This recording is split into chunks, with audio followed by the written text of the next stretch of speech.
The moment the check tore, the entire bank went quiet. Not the normal quiet either, the kind that makes you hear the buzz of the lights, the tiny cough from someone trying not to get involved, the soft squeak of a shoe on polished tile. Every head turned toward the front counter, where a man in a tailored suit held 2 pieces of paper, like he'd just proved a point. Marcus Hale, branch manager of Lakeshore Federal in downtown Chicago, stared across the counter with a satisfied kind of disgust. On the other side stood a girl who looked like she'd walked in from the cold with nothing but hope. Her name was Danielle Brooks, 16 years old, skinny from too many skipped meals, hair pulled back in a tired ponytail, a faded hoodie that had seen better winters, sneakers with a split seam near the toe. She clutched a worn backpack to her chest like it could protect her, and in her eyes, right before Marcus ripped that check, there had been light. Now there was only shock. "Next time," Marcus said, voice loud enough for the lobby to hear, "don't come into my bank with fake paper and a sob story. You want to scam someone? Try a place that doesn't verify." Danielle's lips parted, but her voice didn't come out. The customer line behind her shifted uncomfortably. A woman holding a toddler tightened her grip. A construction worker in a neon vest frowned like he wanted to say something, then didn't. A young teller looked down at her keyboard as if typing could make the scene disappear. Danielle swallowed and managed a whisper. "It's not fake. It's from the tournament. I won." Marcus gave a short laugh, the kind that wasn't amused, just cruel. "Sure you did," he said, "and I'm the president." He tossed the shredded pieces onto the counter. "Get out."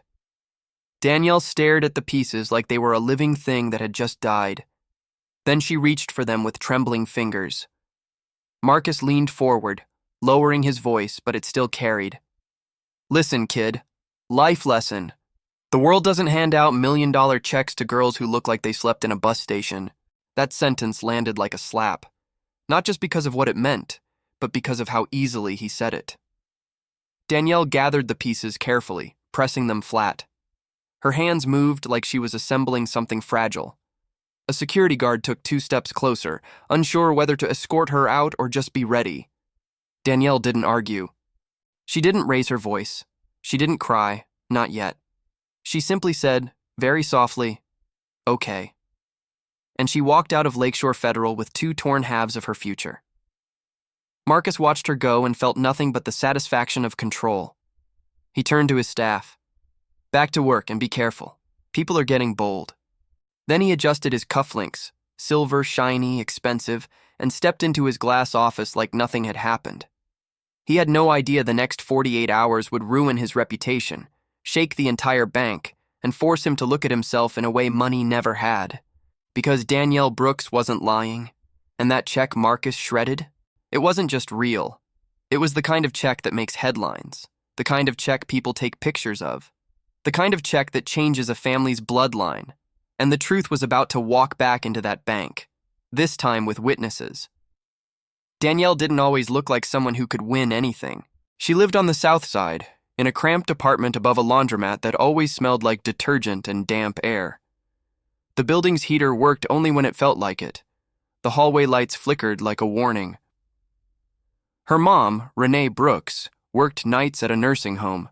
12-hour shifts, sore feet, patient smiles that disappeared as soon as she got home. She was the kind of woman who could carry exhaustion like armor. Danielle's dad wasn't around. He had left when Danielle was 9, and every year after that was a lesson in not expecting anyone to stay. So Danielle learned early, if you wanted something, you earned it. If you couldn't earn it, you outsmarted the system. She found chess by accident. There was a battered set in the community center, missing 2 pawns and stained with soda. A volunteer had been trying to teach a few kids how to move the pieces, but most of them got bored. Danielle didn't. She sat down and stared at the board as if it were a language she already understood. In chess, every move had consequences. Every piece mattered. You couldn't bluff forever. You couldn't buy your way out. You couldn't talk your opponent into giving you mercy. You either saw the board or you didn't. By 13, she was beating adults at the community center.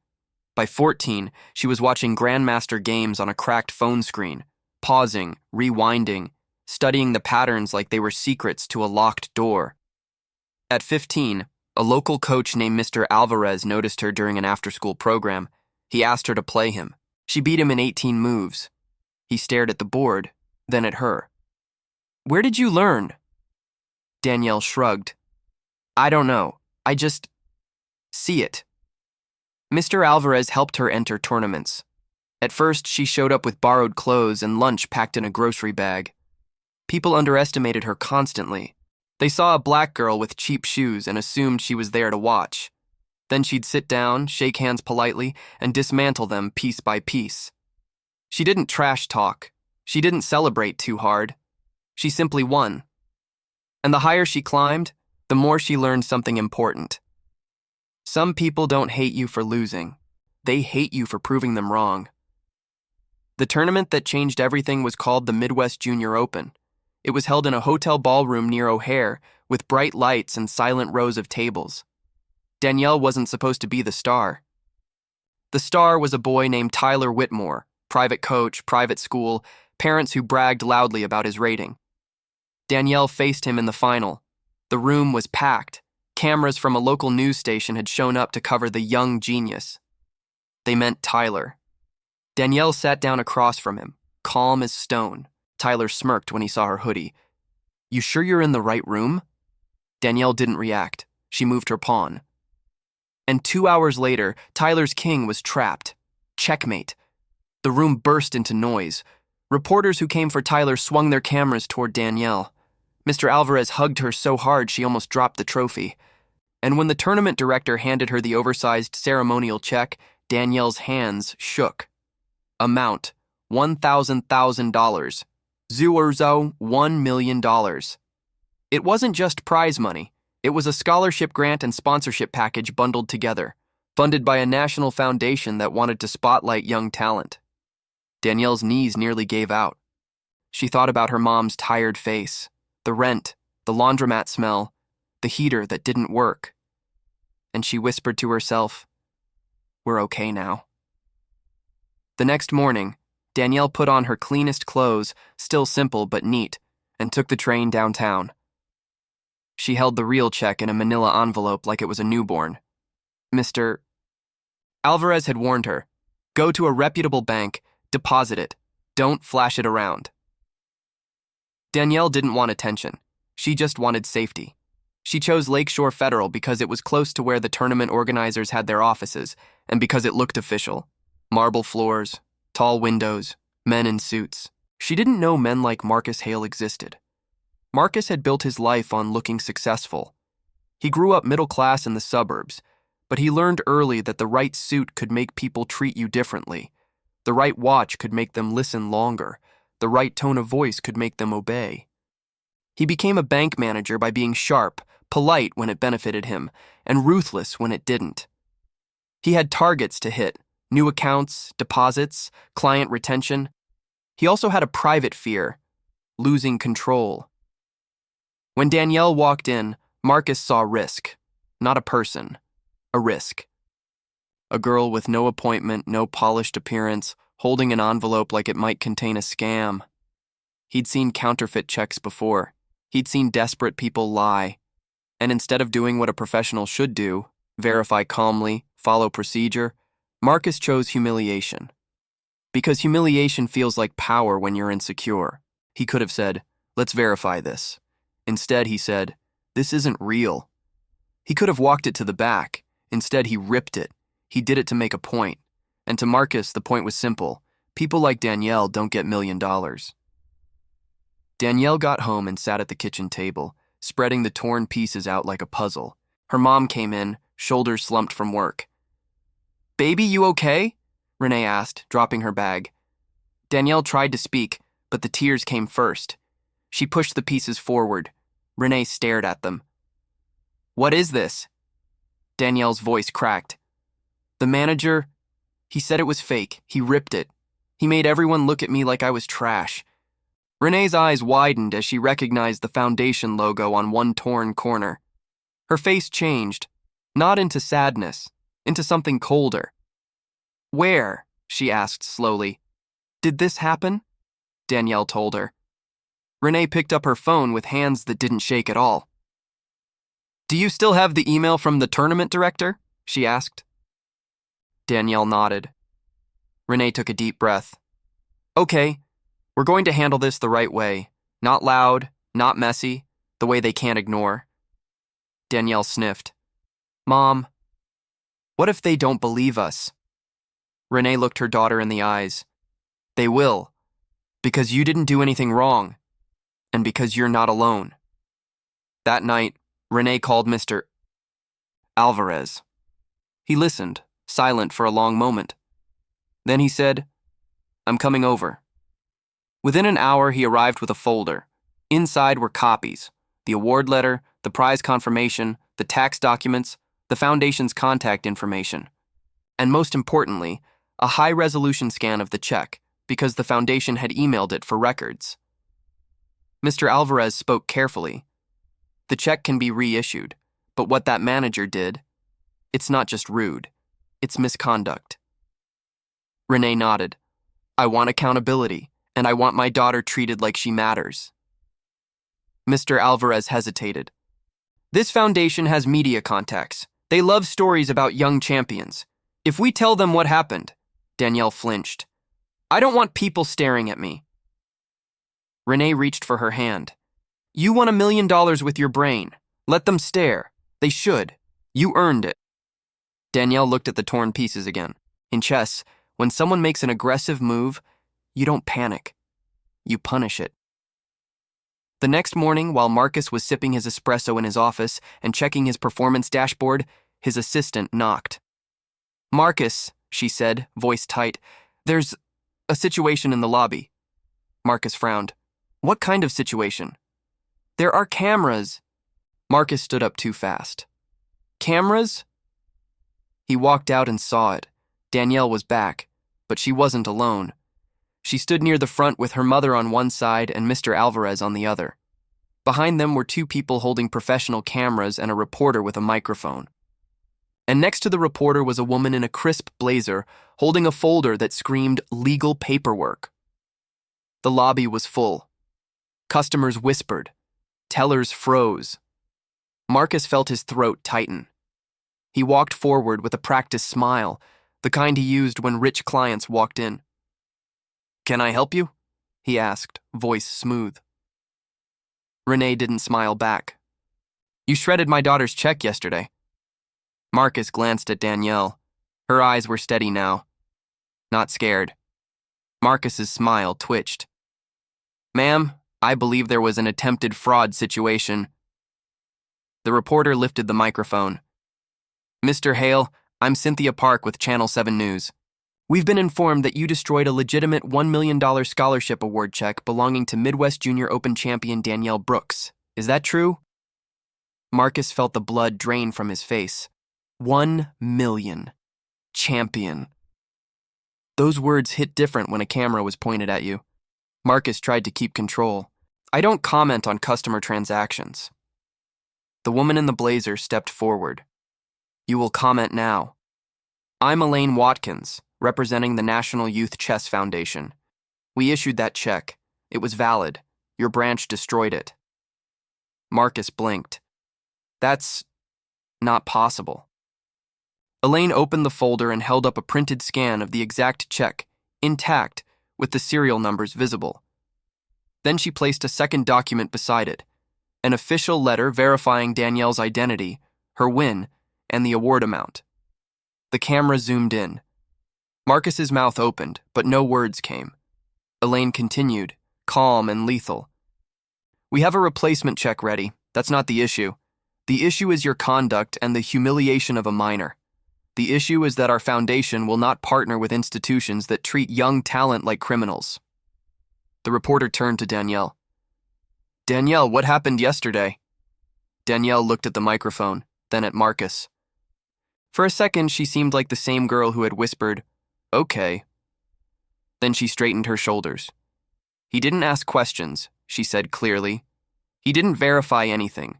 He just looked at me and decided I was lying. Then he ripped it and told me to get out." The lobby erupted in murmurs. A man in line said loud enough to hear, "That's messed up." A woman near the chairs shook her head. That poor baby. Marcus held up his hands. This is being blown out of proportion. We have to protect against fraud. Elaine's voice stayed even. Protecting against fraud means verifying, not destroying property, not humiliating a child.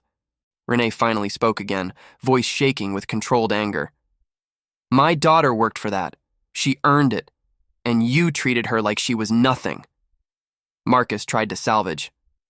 I apologize if she felt... Danielle cut in, quiet but firm. I didn't feel anything. You did it. That sentence landed harder than shouting. Marcus turned slightly, looking for support from his staff. No one met his eyes. The head teller stared at the floor. The security guard looked uncomfortable. Marcus's assistant looked like she wanted to disappear. Because everyone knew, Marcus didn't just make a mistake. He showed who he was. The reporter asked, Mr. Hale, were you aware Danielle Brooks is currently the youngest Midwest Junior Open champion in 10 years? Marcus swallowed. No. Cynthia Park continued. Were you aware the foundation has already announced her win publicly? Marcus's eyes darted. No. And yet you chose to rip up the check. Marcus felt the trap closing. Elaine Watkins stepped closer, lowering her voice so only Marcus could hear, though the cameras still caught the moment. You can't undo what you did, she said, but you will be held accountable, and you will apologize properly, on record. Marcus's pride fought his fear. Then he saw something that snapped the last thread. A man entered the bank, older, confident, expensive coat. Marcus recognized him immediately. Graham Klein, regional director, Marcus's boss's boss. Graham walked in, took one look at the cameras, and his face went hard. Marcus felt like the floor tilted. Graham approached the group and nodded politely to Elaine Watkins. Ms. Watkins, I received your call. Marcus's eyes widened. She had called corporate. Graham turned to Marcus, voice low and dangerous. My office. Now. Marcus followed like a man walking to his sentencing. Inside the glass office, Graham didn't sit. He closed the door and said, Tell me what happened. Exactly. Marcus tried to defend himself. She came in with $1 million check. It looked suspicious. I thought... Graham held up a hand. Stop. Do you know what we do when we think something is suspicious? Marcus's throat tightened. We verify. Graham nodded. We verify. We do not rip. We do not humiliate. We do not create a viral news story inside our own lobby. Marcus's voice cracked. I didn't know she was... Graham's eyes narrowed. That's the point. You didn't know. You decided. Based on what? Marcus had no answer. Graham opened his phone and turned it toward Marcus. On the screen was a social media post already spreading, a clip of Danielle calmly saying, You did it.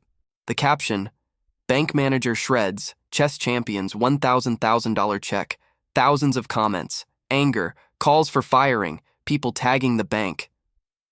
Marcus felt sick. Graham took a breath. Here's what's going to happen. You will go out there, apologize to Danielle Brooks and her family on camera. Then you will hand Ms. Watkins whatever she needs. After that, you're suspended pending investigation. Marcus whispered. Suspended? Graham's voice was flat. Marcus, you're done. Marcus's knees weakened. He had climbed his whole life for this position. And now, one decision, one rip, was pulling him down. They walked back out. The cameras turned again. Marcus stood in front of Danielle. Up close, she looked even younger. A kid who should be worrying about homework, not defending her dignity in a bank lobby. Marcus swallowed hard. I was wrong, he said. The words tasted like metal. He continued, louder. Danielle Brooks, I apologize for how I treated you. I should have verified the check instead of making assumptions. Destroying your property was unacceptable. Danielle watched him without smiling. Renee's eyes stayed sharp. Marcus forced himself to add what mattered most. I humiliated you. And I'm sorry. Elaine Watkins nodded slightly, as if checking a box. Cynthia Park asked, Do you plan to reimburse her for damages? Graham stepped in. The bank will make this right immediately. A replacement check is being processed with the foundation, and Danielle's account will be opened with full support. We are reviewing internal conduct. The reporter turned to Danielle again. Danielle, what do you want people to take from this? Danielle took a breath. She looked around the lobby, the marble, the suits, the people who had watched her get crushed yesterday. Then she said, Don't decide what someone deserves by how they look. If you don't know their story, you don't know their strength.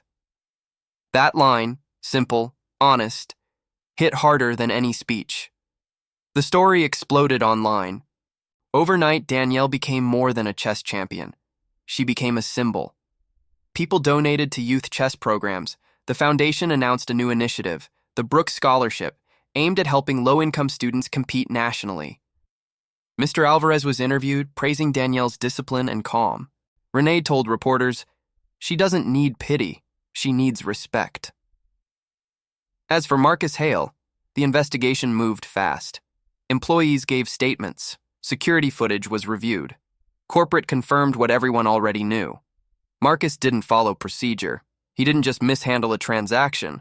He abused his authority. Within a week, Marcus was terminated. His apology clip stayed online forever. Some people said it was karma. Some said it was a mistake that cost him everything. But the truth was simpler. It wasn't one mistake.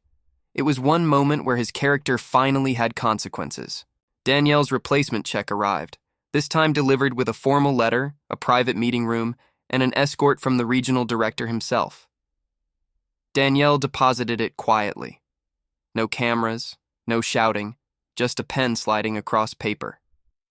$1 million didn't change Danielle into someone else. It simply removed the cage. She and her mom moved into a safer apartment. Renee reduced her night shifts. Danielle got a laptop that didn't freeze during chess analysis. She traveled to national tournaments. And every time she sat across from an opponent who looked at her and assumed she was outmatched, she remembered the bank.